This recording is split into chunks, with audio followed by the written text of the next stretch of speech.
Okay, so I'll try and be a bit louder. Um, yeah, so EarthCODE is a fair and open environment for collaborative research in Earth system science. It's built with open source software, underpinned with the EOEPCA solution provided by ESA, and the platforms themselves are also implemented using open source software, and there are quite a few of them we'll come to later. So what is EarthCODE? So it's an Earth science collaborative open development environment. It's there to support ESA, Earth science research, communities in adopting fair and open science to help accelerate scientific discovery and to provide a long-term persistence and reuse of research in a collaborative environment.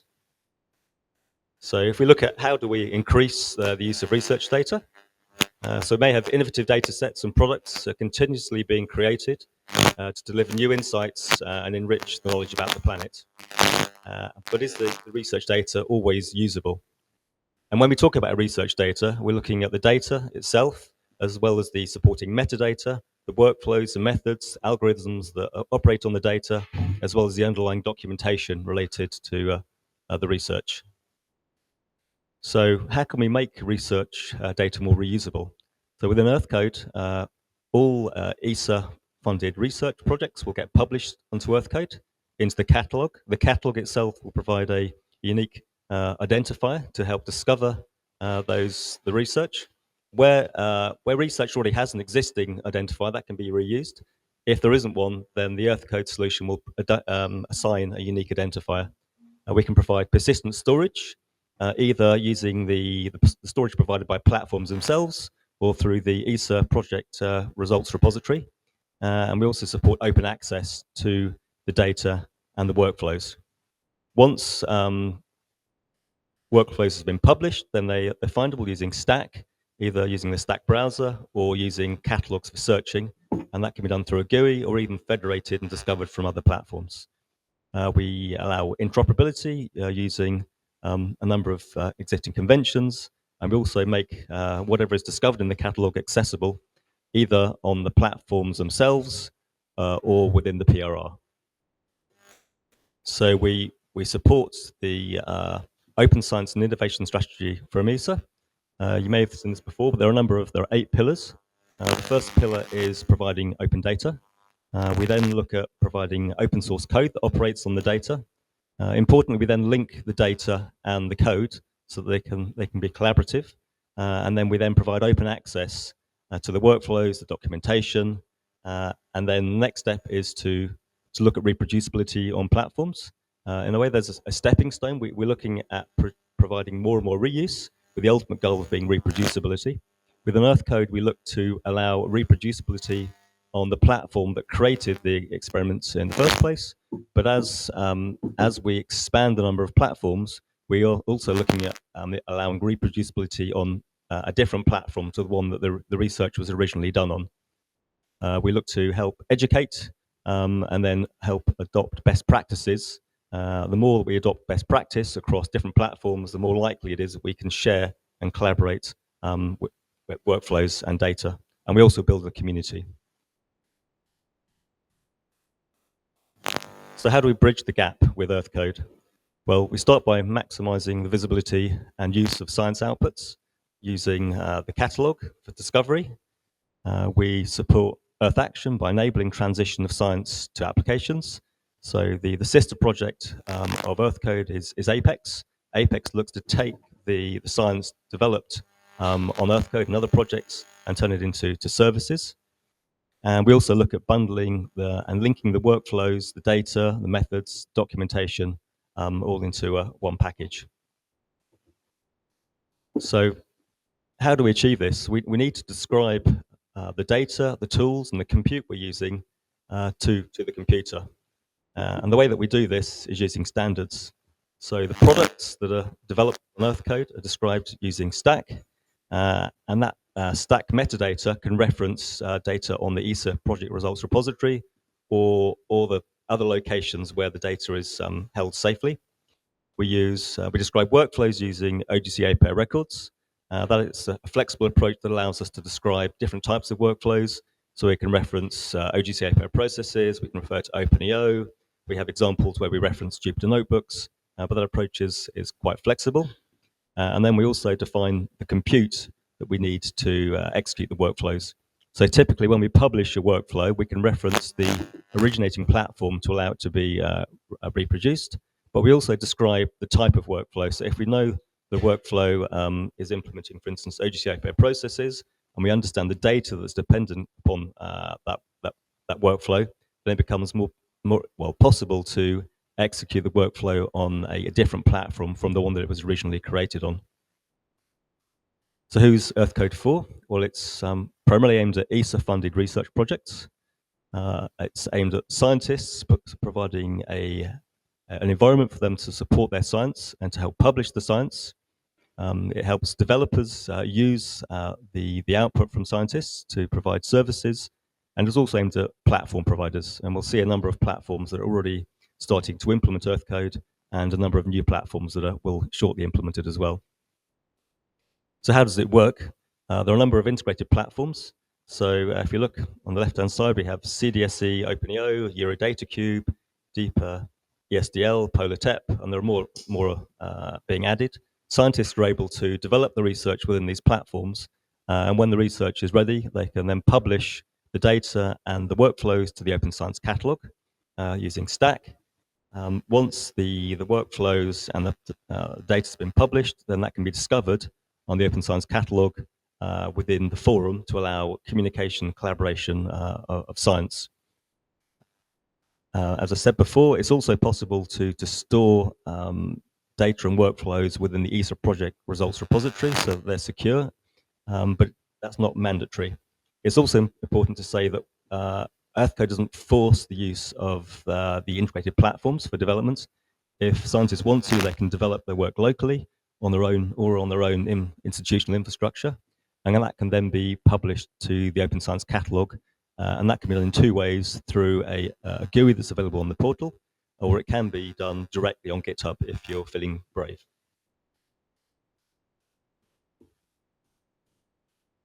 So the EarthCODE portal is the entry point to EarthCODE. From the portal, it's possible to navigate to the various platforms to label research, but also to discover data sets, workflows, and collaborate with the community. So it's a central point of access to access all of the EarthCODE services. The Open Science Catalogue is fundamental to EarthCODE. So the Open Science Catalogue was developed before EarthCODE, but it's now being reused to help share resources under EarthCODE. So it allows access to discover metadata that's released through the Stack browser, but also using search. It provides an implementation of standard metadata, a common dictionary. So within EarthCODE, we have the concept of themes, variables, projects, products, and EO missions. And also, we're open to contribution from the community. So as I mentioned, GitHub is used to publish data and workflows to EarthCODE, and that's open to anyone. So anybody can contribute through EarthCODE. And yeah, it still has to be accepted and validated, but anybody can make a submission. So we have the Open Science Catalogue, which I'd encourage everyone to have a look after the presentation, and the links below. A number of integrated platforms. So there are 6 platforms already integrated, and we have 2 more platforms signing up at the moment. The Insular platform from CGI and JEP from TerraDual will be added this year. And that's important because we have a number of platforms that all look at reviewing the way that we describe data, the way that we describe workflows, and so we have a common understanding of what data looks like and what workflows look like, which hopefully will help us to collaborate and more easily in the future. So access to EarthCODE is done through the network of resources provided by ESA, and each platform will provide similar types of services. So we have each platform will provide workflow development environments, data access to underlying data, visualization tools to support developments, and importantly, integration to publish to EarthCODE, so that from a scientist perspective, the use of Stack and communication with GitHub at a machine level is hidden and hopefully made a lot more simple. provision to infrastructure and computers provided, and then access is to all platforms is done using single sign-on. Currently, we use GitHub authentication to allow access to all parts of EarthCODE, but that may be enhanced in the future if appropriate. So, as I said, we use the ESA network of resources to provide sponsorship, and that's helpful because scientists can use the same approach that's used to gain funding for ESA projects, and use that same mechanism to provide access to platforms. And through the law, scientists will get access to an agreed amount of budget, and that may be for one platform, or possibly in some cases it could be for more than one platform. So if we look at reusability, all workflows in EarthCODE are reusable on the originating platform. So if we look at, if we discover a workflow within the catalog, then it's possible to access that workflow on the originating platform. And once it's been discovered, if a user, scientist has access to execute workflows on the platform, they can then be, the workflow can be reproduced and rerun. Alternatively, through the Open Science Catalogue, it's also possible to access source code within GitHub. Once discovered within GitHub, it then becomes possible to either reuse the source code on the originating platform, or locally, or on another platform. And in addition, it's possible, it will be possible in the future, to access experiments on another platform and to reuse that. And that may be appropriate, may be helpful if there's more data, a different data set, or perhaps more efficient. So how do we publish to EarthCODE? So as mentioned before, the research is done on a named environment. We then have to package the research, including the data set, the code, the documentation, and this can then be sent to the catalog. If a platform already has persistent storage, which is long-lasting, then we publish using storage. But if not, ESA are providing the project results repository for long-term storage, and that can be used. Ultimately, we create stack items and stack collections to describe the research, the data, and the underlying data, and that can be then sent to GitHub using a pull request. But as I've mentioned before, that is hidden from the user's perspective if done by the platform. And later on, I'll talk in a bit more detail about the structure that we use for stack items. So here's an example of a product that's been released and published, and it's now stored on the ESA project results repository, and that's available seamlessly through the Open Science Catalogue, and we use Stack Browser to implement that directly on, from the ESA project results repository. In terms of the roadmap, so EarthCODE was started last year, so we're coming to the end of the first year. As we've integrated the platforms, we've done some end-to-end testing to confirm that we can publish, discover, find, re-execute, and reuse platforms.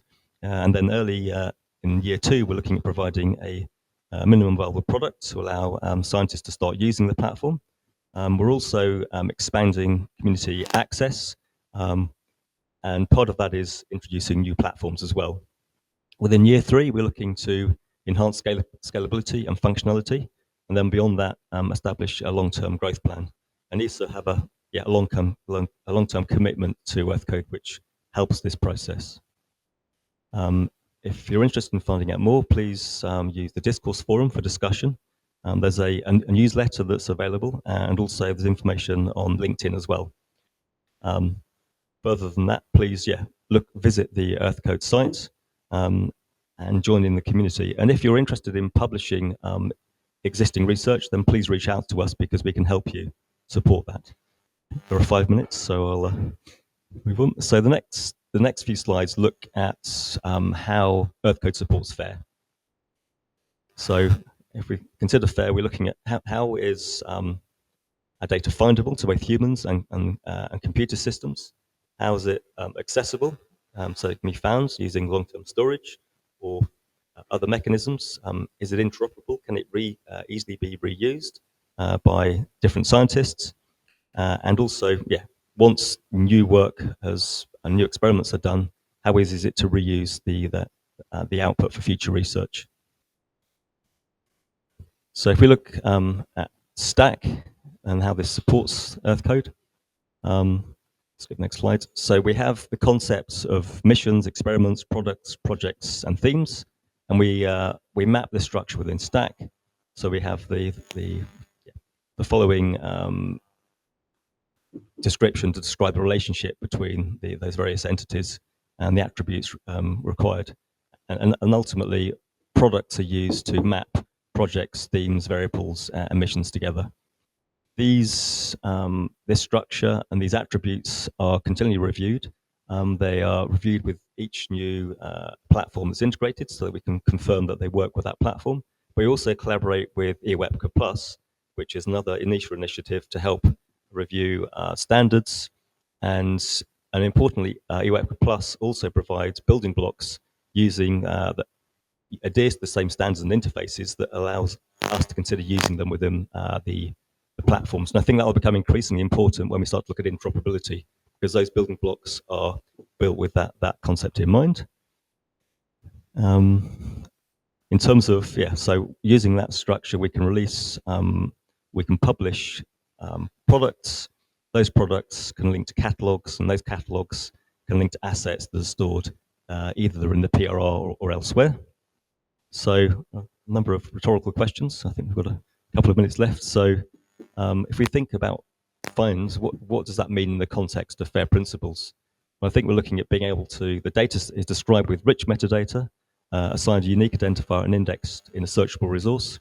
And if we look at how that's done in EarthCODE, well, we assign persistent identifiers. If they don't exist already, we provide rich metadata with Stack.